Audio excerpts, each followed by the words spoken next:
Hey guys, I thought I would do a video on spinning alpaca. Now, I didn't intend for this, but actually I found that spinning alpaca is much different. I treated myself to a 4-ounce bag of it from Paradise Fibers.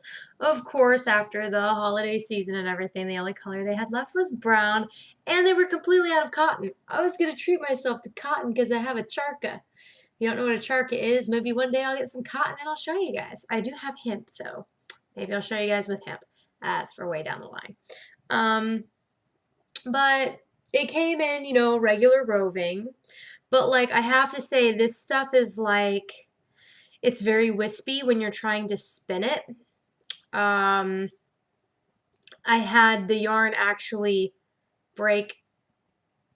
I don't know how, break's not the right word, but like it would get down to like the last few fibers here and just snap, like just come undone like that, like just very, very wispy. But it glides like butter, and it's because it glides like butter, it glides so much like butter, if I'm being honest, that even pre-drafting didn't help with the wispiness of it.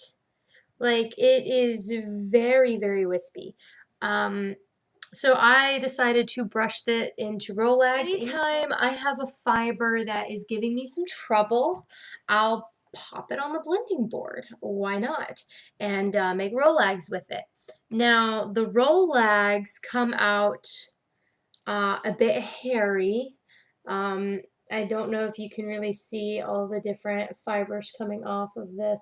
You can't, but there's some hair sticking out this way. I spun with a rolag, and it's much better because of the wispy nature of the alpaca. Putting this on a blending board is also like butter. And then, like I said, like this is another reason why I really like blending boards, because if I do come across a fiber, like this alpaca was unexpectedly, because like I've knitted with alpaca. I love knitting with alpaca. But for some reason, spinning the alpaca was just super, super wispy, and I was like, I know a better way. Now, the thing about these blending boards is that it makes a very dense log. I mean, this is a little fiber log, and if I draft a little bit out to show you guys, oh, it's just so beautiful, and all of the fibers just kind of want to come out in this nice little twirly twirl, and it's beautiful. So anytime, I find that anytime a fiber is giving me some kind of trouble, some kind of just minor annoyances, I'll take it and I'll put it on this blending board. Now, like I said, it blends like a dream. And you can also leave it real thick like this. So I noticed that with my merino, you really wanted to kind of hold it down against the blending board. Let's see if I can get this lower. So you really wanted to kind of hold it down against the blending board and just really like fine tooth it through the comb like this. This is how I would blend merino right here, is I would do that number. I didn't do that with this one, so this one has some little puffy clouds coming out. Doesn't matter, it'll come out like a dream. You can just brush it down, and you'll get little spots where the alpaca will curl a bit, and I'll show you what that looks like, because it just happened. That right there. And that right there. Because alpaca fiber, like I said, like as you're drafting it, it is wavy.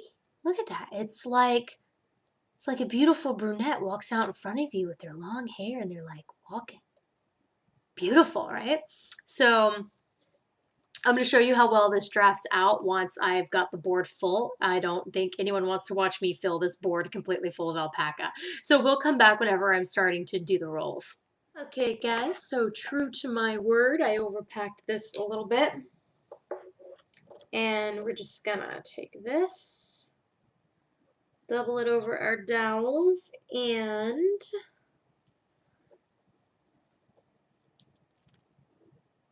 it over, lift it off of the bottom bristles, and then push back. This is where it comes in handy to have a brushing board that's got a little flap like that for your knees. And it's on a hinge so that it's, folds and you can actually like stick it on a shelf, store it.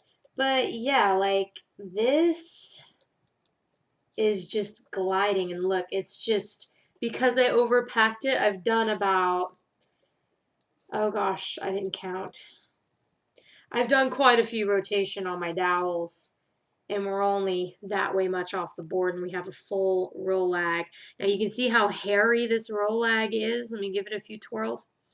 And even though they didn't have any more of the white alpaca like I wanted, because I do enjoy dyeing my own shit. I very much enjoy dyeing my own stuff. So I always try to get the um, the blank stuff, but I am not sure now that I would be interested in dyeing alpaca roving because it glides like it does. I would probably see what I like about merino is that it's very thick and everything likes to stick together. The alpaca doesn't have the same sticking force, it seems. And whenever you spin it, it doesn't necessarily want to spin smaller so much as it just wants to spin wider. So there's really no sticking to itself going on, if that makes any sense at all to you. I'll probably show you a demonstration. I do not do this to any other fiber. I would not, in my mind, do this to merino, right? This alpaca, though, is just so hairy. Maybe I could look into the scientific reasons of why alpaca is like this, but all I know is that it makes some of the finest gloves and socks I have ever made. Just some of the finest. And this natural brown color is just, oh, it is just so beautiful. Just so beautiful. And like in my mind, I'm like, oh my gosh, how could I not eventually spin with this stuff? But as I'm coming to the end of the board here, you can see there's not a whole lot left. You just do this. And again, I'm also going to do this here because it is very hairy stuff. I think it's because I can see that there is a mixture of very fine hair and very coarse hair in this alpaca. It could be the breed, or it could just be that it's just alpaca. This is baby alpaca. Yeah, baby alpaca. So it doesn't really say a breed. I guess maybe breeds of alpaca aren't quite like breeds of sheep. Definitely not an alpaca expert. But back up here to le face. So this stuff, when I draft it, it doesn't necessarily want to, like, okay, I'm drafting it like normal, like this. Take it, you pinch. Take it, you pinch. Take it, you pinch. But it's not actually getting, like, togethered at all. Like, I'm not putting twist in it, so it's not going to. But I feel like merino would stick to itself more. This stuff, it doesn't really felt bad, but it looks like it's felting. Like, look at this. It wants to... This looks like a little felted bit. This is not felted. Look at this. I'm spinning this right now. I'm spinning this. It's a very different texture. This was extremely difficult to do without a rolag. I will be so honest.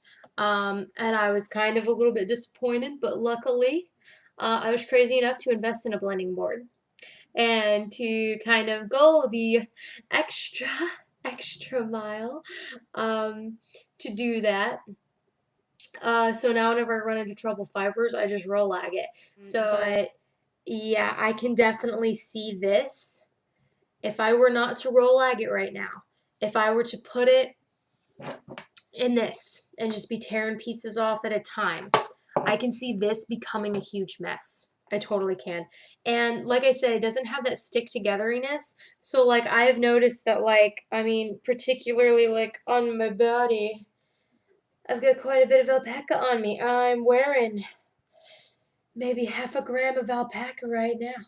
Not a lot, but doesn't have that stick togetheriness that merino does, and like it kind of sheds when you're brushing it. My merino has never shed on me, really, unless it sticks to the sleeve. Oh, I've actually got quite a bit of merino of about the alpaca on my sleeve. To get 4 ounces of alpaca and try it out is $15. And 100-gram skeins are enough to make socks. So if you spend sock weight yarn with it, you'll have at least a pair of socks. So that's what I was thinking when I bought it. I was like, oh, that's a little more than 100 grams. That's a pair of socks. So we'll see how the socks turn out. I'm really looking forward to some hand-spun alpaca socks. And I will say that the spun yarn is very, it's soft, but some of the thicker hairs, you can feel the thicker hairs off of the thinner hairs, but it's not itchy, it's not scratchy. Like some other stuff that like I've kind of, because like if I look at this, I'm like, oh, that's going to be scratchy, and then I touch it and I'm like, oh, like that's what I do when I touch it. Maybe I shouldn't do that on camera. Anyway. If you enjoyed this video, this was a little bit of an alpaca first impression, a little bit of a blending board. If you've never seen someone use a blending board, I hope this helped you. This isn't really a tutorial on how to use a blending board, but if you didn't know how, now you do. If you would like me to do a more in-depth video on how to use a blending board, shoot me a comment. I will do it for sure. I plan on doing an art yarn how-to on blending boards, just an FYI. And I did do a lot of art yarns in the past, so you can see that on my Instagram profile if you are interested in art yarns. So, and if you have any other questions, comments, concerns, suggestions, please leave them down below. I love getting feedback from you guys, and I hope y'all take care and happy crafting. Bye.